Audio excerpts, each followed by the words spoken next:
وَهُوَ الَّذِي خَلَقَ السَّمَاوَاتِ وَالْأَرْضَ فِي سِتَّةِ أَيَّامٍ وَكَانَ عَرْشُهُ عَلَى الْمَاءِ۔ دیکھو یہاں پر پہلے یہ بتایا گیا کہ آسمانوں اور زمینوں کو بنایا، پیدا کیا اس نے۔ اچھا کتنے دنوں میں؟ فی ستۃ ایام، 6 دنوں میں۔ وَكَانَ عَرْشُهُ عَلَى الْمَاءِ، اس کا عرش پانی پر تھا۔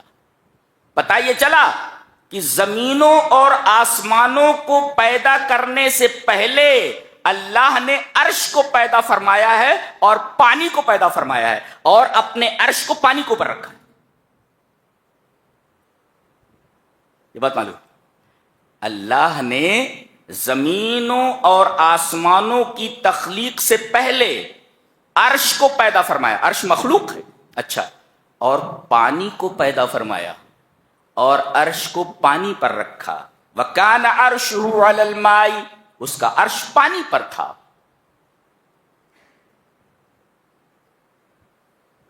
اچھا یہ عرش کیسا ہے؟ عرش کے سامنے کرسی ہے، یہ کرسی کیا ہے؟ بولے یہاں اللہ کے دونوں قدموں کے رکھنے کی جگہ ہے۔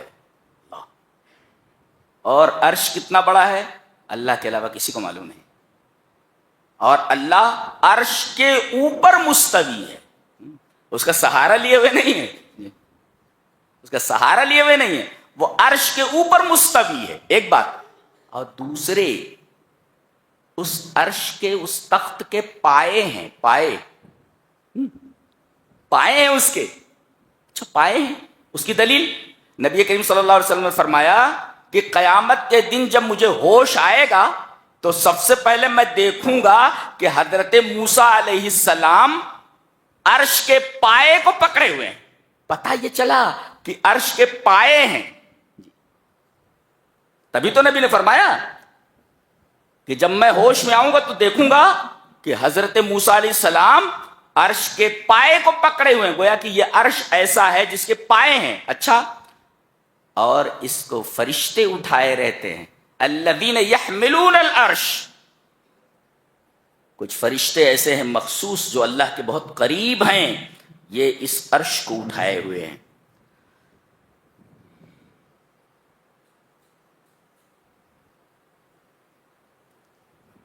ان تمام معلومات کو ذہن میں رکھ کر کے آگے بڑھیں۔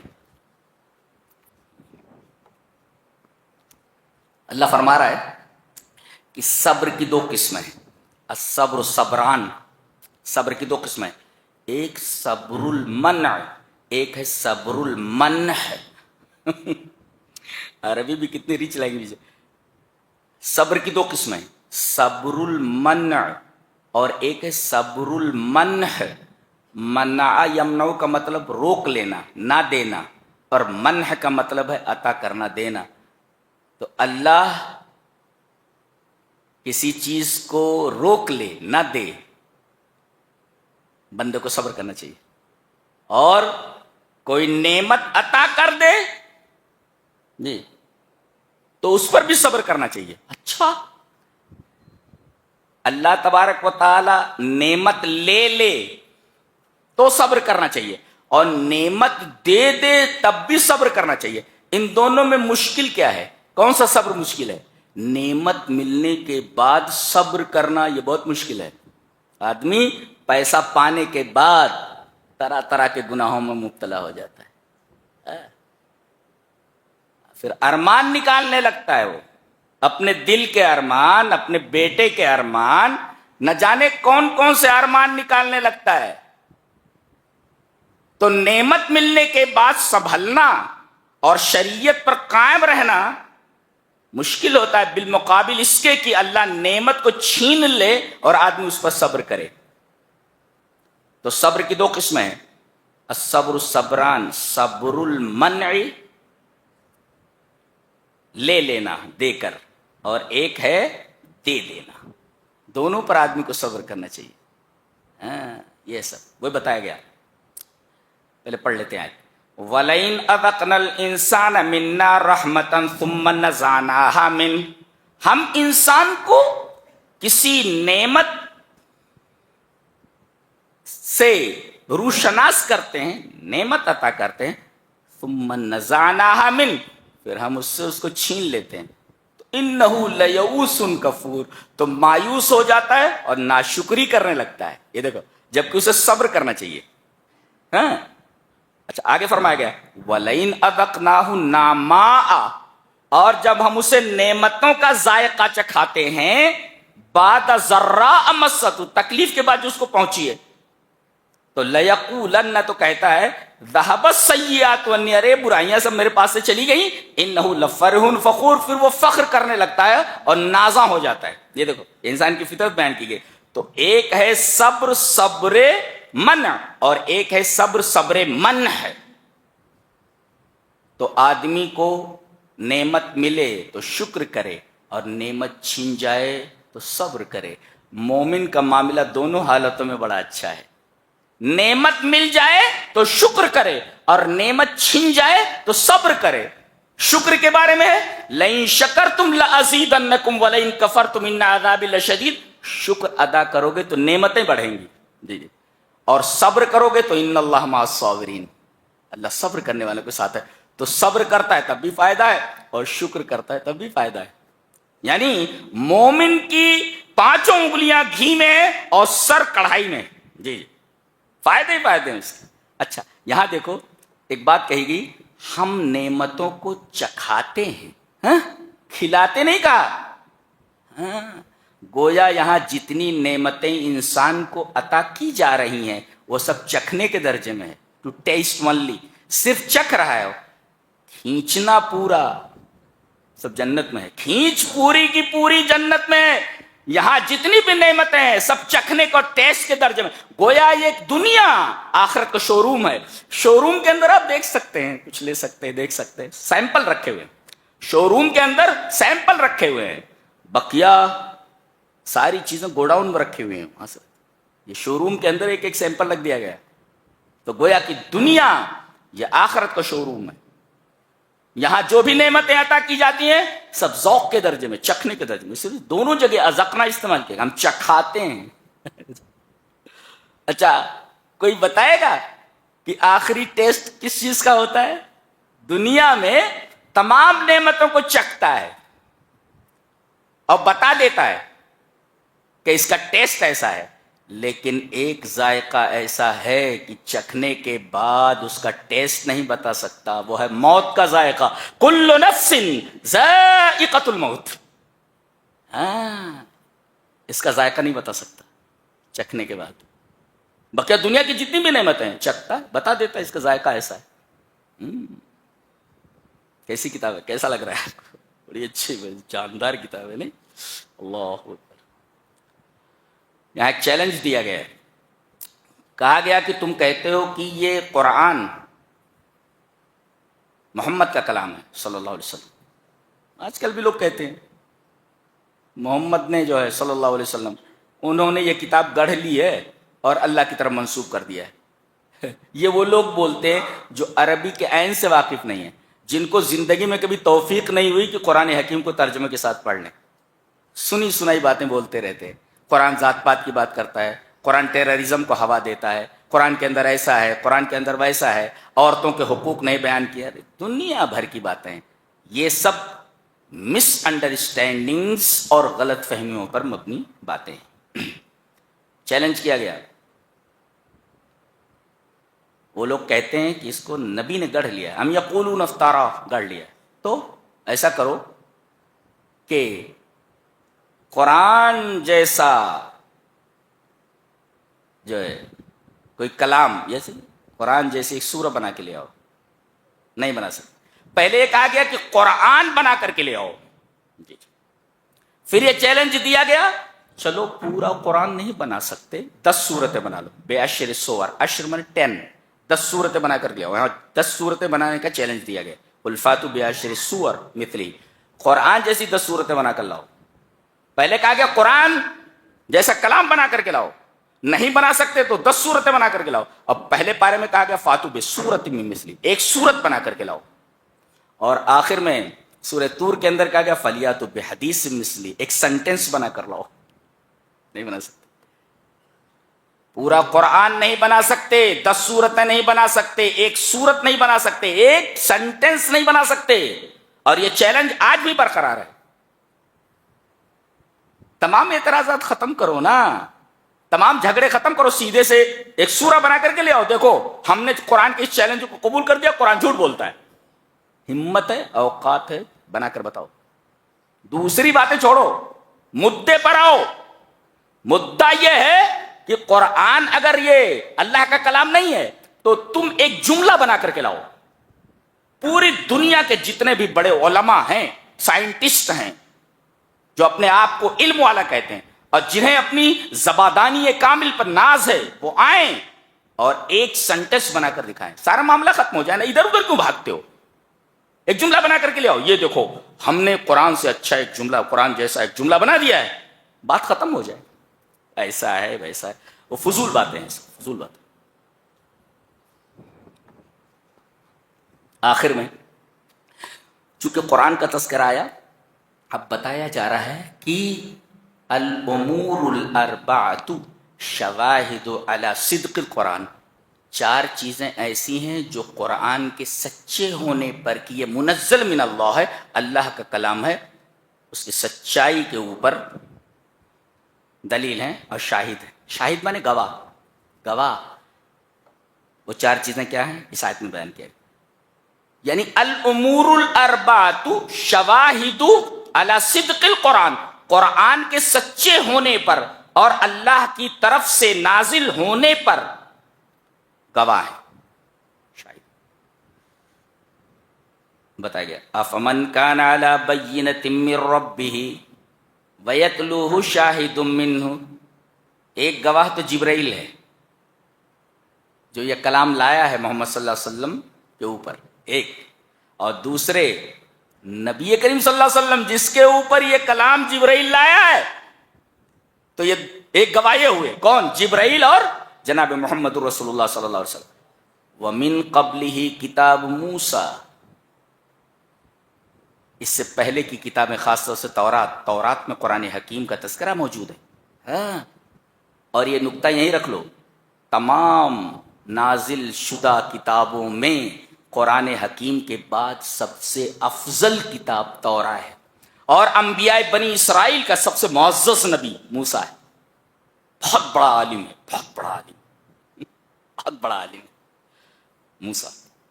وَمِن قَبْلِهِ کتاب موسیٰ، تو گویا کہ پچھلی کتابیں گواہ ہیں کہ قرآن حکیم سچی کتاب ہے. ایک جبرائیل اور نبی گواہ ہیں کہ یہ کتاب سچی ہے اور منزل من اللہ ہے. اور تیسرے فطرت سلیمہ.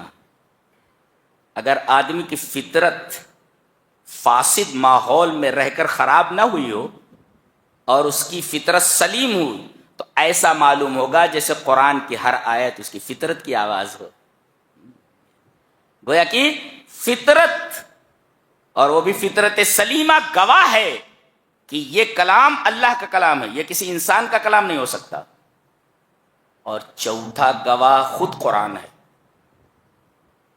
اس کی گواہی کیسی ہے؟ اس کی گواہی ایسی ہے کہ اس طرح اس کو محکم کیا گیا ہے. ابھی بتایا گیا محکم ایسا کیا گیا ہے،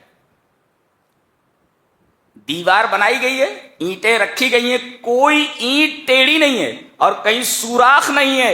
اشارہ اس بات کی طرف ہے کہ قرآن کے آگے سے، پیچھے سے، دائیں سے، بائیں سے باطل گھس ہی نہیں سکتا، اس لیے کہ ہول ہی نہیں ہے، پورا پلاسٹر کر دیا گیا ہے. اسی کو کہتے ہیں احکام الاتقان. جی اللہ، قرآن حکیم کا اعزاز ہے اس کا. اس اعزاز کو اعجاز کی وجہ سے ہم مانتے. قرآن معزز ہے اس لیے کہ معجز ہے. اس کی گفتگو کا جو انداز ہے عام گفتگو سے بالکل الگ ہے. اس کو سمجھنے کے لیے پورا سبجیکٹ پڑھایا جاتا ہے جس میں کم ہی لوگ تھورو ہوتے ہیں. بلاغت اس کو بولتے ہیں، جس کے 3 شعبے ہیں: علم المعانی، علم البیان، علم البدیع. علم البدیع میں کہیں محسنات لفظیہ سے بحث ہوتی ہے، کہیں محسنات معنویہ سے، اور کیسی صنعتیں ہیں. صنعت تکرار، دیکھو صنعت تکرار میں ہم لوگوں نے پڑھا تھا پتا پتا بوٹا بوٹا حال ہمارا جانے ہے، جانے نہ جانے گل ہی نہ جانے باغ تو سارا جانے ہے. یہ ہے صنعت تکرار. دیکھیں صنعت تکرار، پتا پتا ریپیٹ ہے، بوٹا بوٹا جانے نہ جانے، اس کو کہتے ہیں صنعت تکرار. جی، اور اس طریقے کی ہزاروں صنعتیں ہیں. ایک صنعت اور سنا دیتا ہوں جس کو کہتے ہیں صنعت تضاد. جو آ کے نہ جائے وہ بڑھاپا دیکھا، جو جا کے نہ آئے وہ جوانی دیکھی. جو آ کے نہ جائے وہ بڑھاپا دیکھا، اور جو جا کے نہ آئے وہ جوانی دیکھی. اللہ، جوانی یہ اللہ کی بہت بڑی نعمت ہے. نوجوانوں کو چاہیے کہ اپنی جوانی کا ایک ایک لمحہ دین کے لیے وقف کریں. اللہ تبارک و تعالیٰ جوانی کے ایک ایک لمحے کے بارے میں پوچھنے والا ہے. تو گویا کہ 4 امور یہاں ایسے ہیں جو قرآن حکیم کی سچائی کے اوپر شاہد ہیں. جبرائیل اور نبی، ایک لا رہا ہے اور ایک کے اوپر لا رہا ہے. اور دوسرے پچھلی کتابیں، خاص طور سے تورات. نمبر 3 فطرت سلیمہ. اگر فطرت آدمی کی خراب نہیں ہوئی، قرآن پڑھنے لگے سمجھ کر کے، تو ایسا معلوم ہوگا جیسے کہ فطرت یہی ساری چیزیں چاہتی ہے اور یہ فطرت کی آواز ہے. اور چوتھے خود قرآن گواہ ہے کہ میں اللہ کا کلام ہوں. اللہ اکبر. قرآن کی خود کی گواہی ہے. الشاہد نفس، خود قرآن، القرآن نفس، قرآن خود منزل من اللہ اور اپنی صداقت کی کھلی ہوئی دلیل. یہ 4 امور. اس کے بعد یہ ذہن میں رکھیں کہ اس سورہ کریمہ میں، سورہ ہود میں 6 پیغمبروں کے قصے بیان کیے گئے ہیں. حضرت نوح، حضرت صالح، حضرت لوط، حضرت شعیب، حضرت موسیٰ، حضرت صالح. یہ 6 دیکھ لینے سے. سب سے پہلے قصہ بیان کیا جا رہا ہے حضرت نوح کا. 950 برس تک اس شخص نے، کتنی پیڑھیاں آج گزر جائیں، تقریباً 17 پیڑھیاں گزر جائیں گی. کتنی بڑی عمریں ہوا کرتی تھی. 950 برس تک رات دن یہ اپنی امت کو اللہ کی توحید کی طرف بلاتا رہا. اللہ نے فرمایا وما آمن معہ الا قلیل. 950 برس کا جو رزلٹ ہے، جو نتیجہ ہے، اس کے بارے میں فرمایا تھوڑے لوگ. وما آمن معہ الا قلیل، لٹل یعنی ویری لٹل، تھوڑے، بہت تھوڑا. یہ نتیجہ ہے 950 سال. اور اس قدر شرک ان کی رگ رگ میں بس گیا تھا کہ توحید ان کی سمجھ میں نہیں آتی تھی. گویا کہ یہ شرک ان کی جین میں، ان کے ڈی این اے میں گھس چکا تھا، داخل ہو چکا تھا. ان کے ڈی این اے میں گھس گیا تھا. 950 برس تک یہ شرک کو پالے رہے اپنے دلوں میں، یہاں تک کہ شرک ان کے ڈی این اے میں اور ان کی جین میں داخل ہو گیا. تبھی تو نوح کی دعا ہے کہ اللہ رب لا تذر علی الارض من الکافرین دیارا انک ان تذرہم یضل عبادک ولا یلدوا الا فاجرا کفارا. یہ شرک تو ان کے جین میں گھس گیا ہے. ان سے پیدا ہوں گے تو وہی مشرک ہی پیدا ہوں گے، لہذا روئے زمین پر ان کا ایک بھی آدمی بچنا نہیں چاہیے. کتنی خوفناک دعا ہے. اللہ تبارک تعالی نے فرمایا ٹھیک ہے تو ایک کشتی بنا لو، جو تھوڑے بہت لوگ ایمان لائے ہیں، کچھ جانور وانور ہیں سب اس میں رکھ لو، اس لیے کہ ہم پانی کا عذاب ڈالنے والے ہیں ان کے اوپر.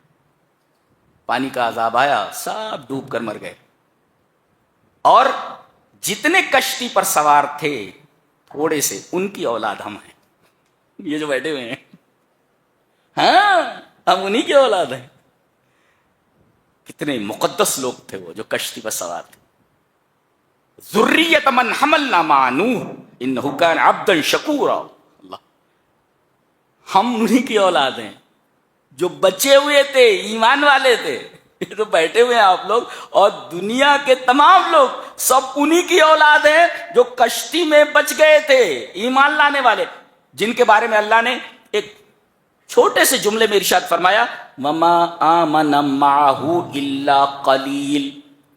آپ پر بہت تھوڑے لوگ ایمان لائے.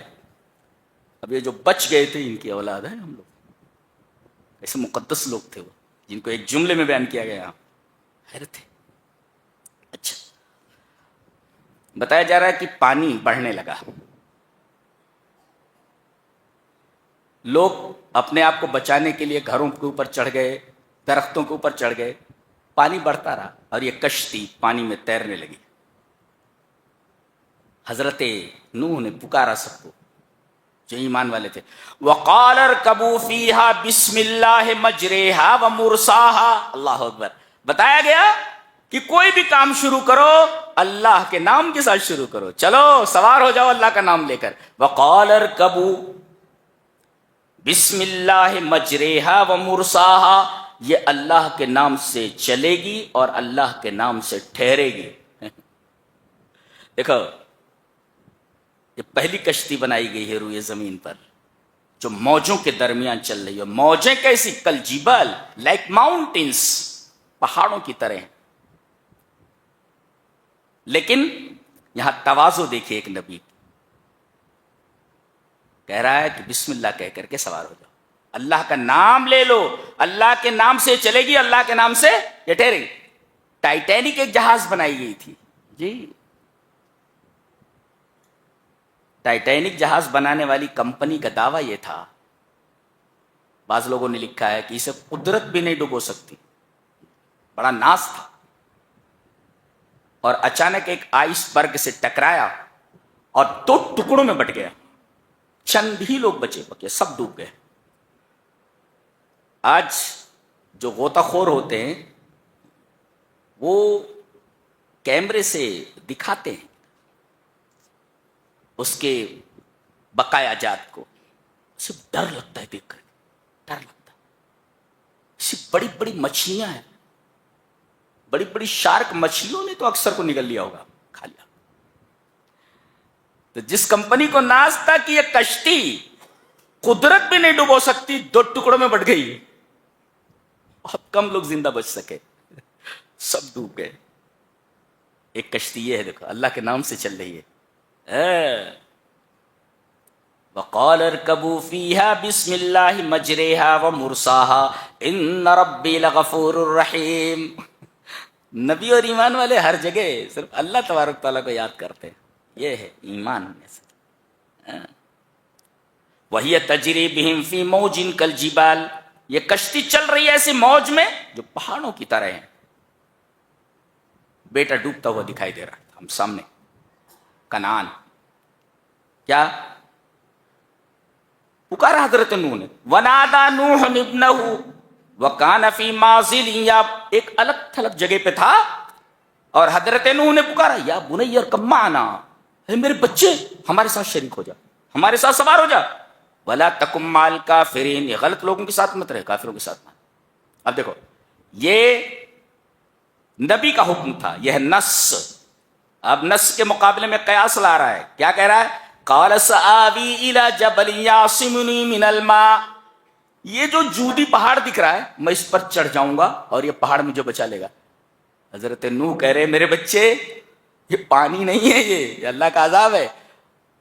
پانی ہوتا تو تجھے بچا لیتا، یہ اللہ کا عذاب ہے. آج کوئی نہیں بچ سکتا. لا عاصم اليوم من امر اللہ الا من رحم. آج وہی بچے گا اللہ کے اس عذاب سے جس کے اوپر اللہ کا رحم ہو. پر آج کافروں کے اوپر کوئی رحم نہیں ہے، سب ڈوب گئے. بات ہو ہی رہی تھی، اچانک ایک موج آئی اندر لے گئی، پھر اس کے بعد اوپر آیا ہی نہیں. اللہ 950 برس تک یہ دین کی خدمت کرتا رہا ہے اور معزز نبی ہے. اس کی ایک ریکویسٹ قبول نہیں ہوئی.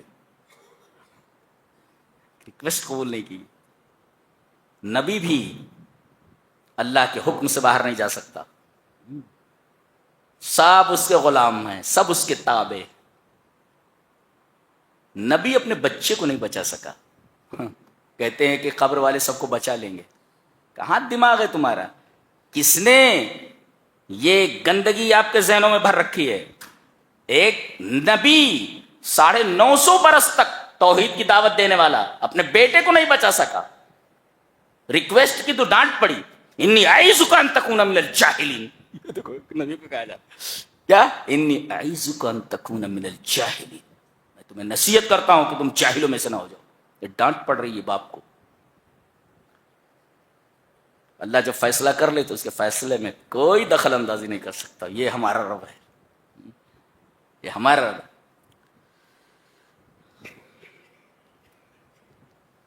جو ایمان لائے ان کو بچا لیا گیا, جو انکار پر قائم رہے صفحہ ہستی سے حرف غلط کی طرح مٹا دیا گیا. پتہ نہیں کہاں گئے سب, پتہ نہیں کہاں گئے, نکل لیے سب.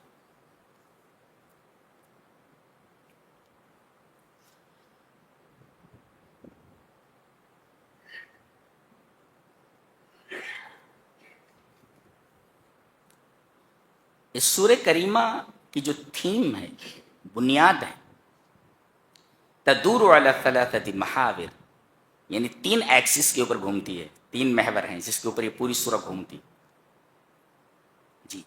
اور یہ تینوں چیزیں زندگی میں لانا ضروری ہے, فرض ہے. بتایا گیا فاستقم کما امرت, ہاں یہ بتایا گیا یہاں پہ کہ کیا کیا چیزیں کرنی ہیں آپ کو جی. اور یہ تینوں چیزیں ہیں. فاستقم کما امرت ومن تاب معك ولا تطغوا انه بما تعملون بصير ولا تركنوا الى الذين ظلموا فتمسكم النار وما لكم من دون الله من اولیاء ثم لا تنصرون. اللہ غور سے دیکھیں, اس لیے کہ ہمیں وہ تینوں چیزیں اپنی زندگی میں لانی ہے. سو لسن ٹو می اٹینٹیولی, غور سے دیکھیں مجھے. فاستقم, صراط مستقیم پر جمے رہو. ایک فاستقم اے فاستقم علی الصراط المستقیم, جمے رہو, ہٹنا نہیں. اور دوسروں کو اس راستے پر آنے کی دعوت دیتے رہو. ایک چیز ہوئی صراط, یہ استقامت ہے. چلیے استقامت کی تعریف حضرت عمر نے کیا کی ہے دیکھ. قال عمر, حضرت عمر نے فرمایا کہ فاستقم علی الامر والنہی ولا تروغ روغان الثعلب, کہ اللہ نے جو حکم دیا ہے اور جس سے منع کیا ہے اس کے اوپر جم جاؤ, اس پر استقامت برتو. جو حکم دیا ہے کرو, منع کیا رک جاؤ.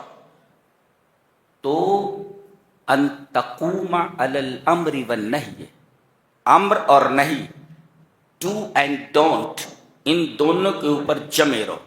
Do it and don't do it, ان دونوں کے اوپر جمے رہو. دیٹ از کالڈ امر اور نہیں, برابر. تو do it and don't do it, اس کے اوپر جمے رہو اور اس کی طرف لوگوں کو بلاتے رہو. ایک اور آگے فرمایا وَلَا تَرُوغُ رَوْغَانَ الثَّعْلَبِ, لومڑی کی طرح چکما دے کر بھاگو نہیں. بہت سارے ہوتے ہیں ایسے, کبھی کبھی لومڑی کی طرح چکما دے کر بھاگ جاتے ہیں, مصیبت آتی ہے تو لومڑی کی طرح چکما دے. یہاں فرمایا گیا don't act cunningly as a fox, لومڑی کی طرح چالاکی سے کھسکنے کی کوشش مت کرو. یعنی don't be evasive like a fox, یعنی ویسے کھسک مت جاؤ چکما دے کر کے, جمے رہو اس کے اوپر. تو ایک تو یہ فاستقم کما امرت, امر اور نہیں کا خیال رکھو.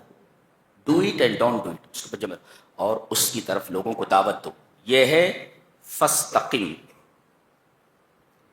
اور کیسا, کما امرت, اے ہمارے حبیب جیسے ہم نے آپ کو حکم دیا ہے اپنی مرضی سے نہیں کرنا ہے، بلکہ اب نبی یعنی کتاب اللہ اور سنت جس انداز سے کرنے کا، ڈو اٹ کو کیسے کریں گے آپ، اس کو کرو کیسے، جیسے اللہ نے بتایا، جیسے رسول نے بتایا، ڈونٹ ڈو اٹ کیسے نہیں کرنا ہے، کما امرتا جیسا کہ اللہ اور اس کے رسول نے نہ کرنے کے لیے کہا ہے۔ ہاں یہ چیز معلوم ایک۔ اچھا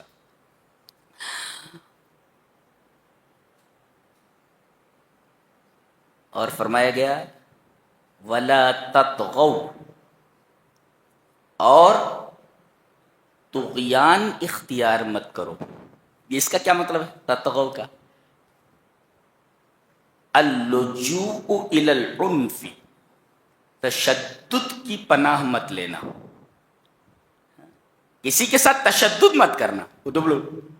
قرآن تشدد کی بات کرتا ہے، لوگوں کی گردنیں مار دینے کا حکم دیتا ہے۔ ارے بھائی یہاں کہا جا رہا ہے کہ ولا تطغوا، یعنی لا تلجا الی العنف، تشدد کی پناہ مت لو، کسی کام میں تشدد مت برتو۔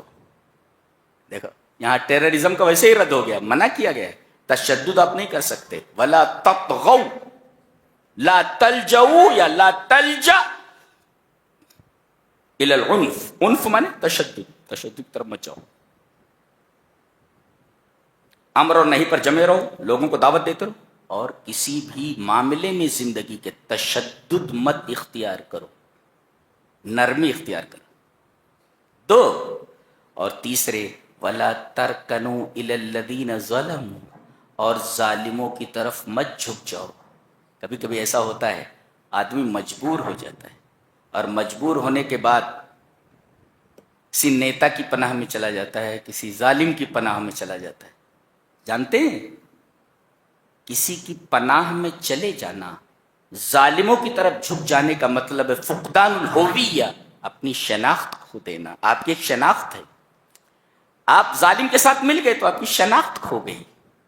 تو ظالموں کے ساتھ ملنا نہیں ہے، ظالموں کی طرف جھکنا نہیں ہے، اور ان کے ساتھ کسی بھی طریقے کی کوئی رواداری نہیں رکھنی ہے، ان کے ساتھ آپ کو نہیں رہنا ہے۔ وَلَا تَرْكَنُوا إِلَى الَّذِينَ ظَلَمُوا، یہ تین چیزیں آپ کو اختیار کرنی ہے۔ پھر سے دیکھو صراط مستقیم، do it and don't do it, صراط مستقیم پر امر اور نہیں کے اوپر جمے رہو، لوگوں کو اس کی طرف دعوت دو، ایک، اور جیسے کرنے کے لیے کہا گیا کما امرتا ویسے کرو، اور نہ کرنے کے لیے جیسے کہا گیا ویسے نہ کرو، کیفیت اللہ اور اس کے رسول سے لینا ہے۔ دوسرے ولا تطغوا، زندگی کے کسی معاملے میں آستین مت چڑھاؤ، میں تجھے دیکھ لیتا ہوں بولے تو آئی ول سی یو، دیکھتا ہوں میں تجھے، دیکھا یہ آستین نہیں چڑھانا۔ لا تلجا الی العنف، اس سے بڑے مسئلے خراب ہو جاتے ہیں۔ آدمی وہی کام نرمی سے کر لے تو بہت سارے سماجی مسائل حل ہو جائیں۔ آدمی نے کوئی بات سنی اور آستینیں چڑھانے لگا، معاملہ یہی خراب ہو جاتا ہے۔ کتنی بہترین تعلیم دی گئی، ولا تطغوا لا تلجا الی العنف، تشدد اختیار مت کرو، اور ظالموں کی طرف جھک مت جاؤ۔ اللہ، چاہے وہ آپ کا بیٹا ہی کیوں نہ ہو، بیٹا ظالم تھا، دعا کی بچانے کے لیے، دعا ریجیکٹ کر دی گئی۔ یہ جتنے بھی پیغمبر آپ دیکھیں گے ان کی زندگیوں کے اندر 6 پیغمبروں کا تذکرہ اس سورہ میں کیا گیا، اور 6 پیغمبروں کی زندگی میں یہ تینوں چیزیں موجود ہیں، استقامت اور عدم طغیان اور عدم رکن الی الذین ظلموا۔ جی اللہ اکبر، یہ 3 چیزیں ہماری زندگیوں میں آنا چاہیے۔ آگے ایک اور حکم دیا گیا ہے، اقم الصلاۃ، نماز پڑھو، واصبر، اور صبر کرو۔ ایک مفسر اس پہ لکھتا ہے کہ ان الاوامر افردت للنبی صلی اللہ علیہ وسلم فاستقم اصبر اقم الصلاۃ، جہاں کرنے کا حکم دیا گیا ہے وہاں نبی کریم صلی اللہ علیہ وسلم کو تنہا خطاب کیا گیا ہے۔ آپ صبر کیجئے، آپ نماز قائم کیجئے، آپ استقامت برتیے، لیکن جب کہا گیا لا تطغوا، سرکشی مت کریں آپ، اور ولا ترکنوا الی الذین ظلموا، تو اس میں خطاب امت کو کیا گیا ہے، نبی کو خطاب نہیں کیا گیا، اس لیے کہ نبی کہاں طغیان کرتا ہے، نبی سے کہاں سرکشی سرزد ہوتی ہے. ہاں یہ بڑی بات ہے کہ الاوامر افردت للنبی صلی اللہ علیہ وسلم والمنہیات جمعت للامہ، اور جہاں کسی چیز کو منع کیا گیا جیسے نہ کرو نہ کرو نہ کرو تو اس میں امت کے لیے جمع لایا گیا ہے، لا تطغوا، نبی کو خطاب نہیں کیا گیا ہے. یہاں مقام رسول معلوم ہوتا ہے کہ نبی کریم صلی اللہ علیہ وسلم کی کیا عظمت ہے اللہ کی نگاہ میں، اور ہمیں نبی کریم صلی اللہ علیہ وسلم سے کتنا پیار کرنا چاہیے، کتنی محبت کرنی چاہیے. بتایا گیا اللہ نے منع کرنے والا جو خطاب تھا وہ آپ کی طرف نہیں کیا ہے، صرف امر کا خطاب آپ سے کیا ہے. اس کے بعد سورہ یوسف شروع ہوتی ہے. یہ سورہ آگے چلی جا رہی ہے جس پر ہم کل بحث کریں گے. اس سورہ میں آپ دیکھیں گے کہ یہ ایک بہترین قصہ ہے، احسن القصص، جو ایک خواب سے شروع ہوتا ہے اور خواب کی تعبیر پر ختم ہو جاتا ہے. 12 بیٹے ہیں، ان میں سب سے خوبصورت یہی ہیں، کون؟ حضرت یوسف. انہوں نے خواب دیکھا تھا اور باپ نے کہا کہ میرے بچے یہ خواب بھائیوں سے مت بیان کرنا، کسی سے بیان مت. کیا مطلب؟ بعض لوگ اتنے حاسد ہوتے ہیں کہ آدمی کی ملی ہوئی نعمت تو چھوڑو، آدمی کے خوابوں سے حسد کرتے ہیں. یہ نکتہ رکھو ذہن میں کہ اتنا اچھا خواب کیسے دیکھا اس نے. ایسے بھی حاسد پائے جاتے ہیں کہ آدمی کو ملی ہوئی نعمتیں ان پر تو حسد کرنا تو ایک طرف، آدمی کے اچھے خوابوں سے بھی آدمی حسد کرتا. عجیب بات ہے. اچھا ہے، یہ بڑے پیار سے بول رہے ہیں حضرت یوسف. اذ قال یوسف لابیہ یا ابتی، ابو ابو بول رہے ہیں. مفسرین نے لکھا ہے کہ ماں باپ کو جب خطاب کرو، بات کرو تو بڑی نرمی اور بڑے پیارے لہجے میں بات کرو، ان سے ڈانٹ کر بات نہیں کرنا ہے. والدین کے ساتھ جب بات کرو تو بڑے ادب کے ساتھ، بڑی نرمی کے ساتھ بات کرو. تم کو اجازت نہیں ہے اونچی آواز سے بات کرنے کی، اور بڑے پیارے انداز میں بات کیجیے. ابو بڑی محنتوں سے پالا ہے انہیں، کیا کیا نہیں کیا ہے باپ نے تمہارے لیے. اور ماں وہ تو ایک عجیب مخلوق ہے. ماں اپنی محبت ظاہر کر دیتی ہے، باپ ظاہر نہیں کرتا. باپ ظاہر نہیں کرتا اس ماں باپ کا. ایک سایہ دار درخت بن کر کے دھوپ سہتا رہتا ہے مگر اپنے بچوں کو دھوپ نہیں لگنے دیتا. بہت عظیم نعمت ہوتا ہے باپ، عظیم نعمت ہوتا ہے. وہ ایسا ہوتا ہے اسے سب معلوم ہوتا ہے بیٹے کو کیا چاہیے، اس کے انتظام میں لگ جاتا ہے، بولتا نہیں ہے. ماں اپنی محبت کا اظہار کر دیتی ہے، باپ اپنی محبت کا اظہار نہیں کرتا. میں نے کہا بھی تھا کہ بچے کا فون آیا ہے، کہیں پڑھ رہا ہے، ماں نے فون اٹھایا ہے، بات کر رہا ہے، باپ پیچھے کھڑا ہو کر سن رہا ہے. بولے بیٹے سے بول دو پیسہ بھیج دیتا ہوں، ٹینشن مت لے. باپ، ان دونوں میں فرق یہ ہے کہ ماں اپنی محبت ظاہر کر دیتی ہے، باپ اپنی محبت ظاہر نہیں کرتا. لہذا آپ کیسے ان سے اسی آواز میں بات کر سکتے ہیں؟ حضرت یوسف کو دیکھیے، یہ قول یوسف یا ابتی، اے ابو. ہاں بیٹا بولو. پہلے میں نے دیکھا ہے کہ 11 ستارے ہیں اور چاند اور سورج ہیں، مجھے سجدہ کر رہے ہیں. ارے لا تقصص، اے میرے بچے یہ خواب اپنے بھائیوں سے بیان مت کرنا. لا تقصص رویا کا لا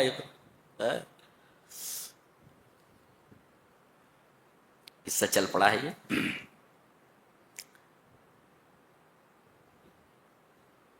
چلیے تفصیل سے کل ہم بحث کرتے ہیں. یہ تھا 12ویں پارے کا خلاصہ. اللہ ہمیں نیک عمل اور اچھی سمجھ کی توفیق عطا فرمائے. وآخر دعوانا ان الحمد للہ رب العالمین.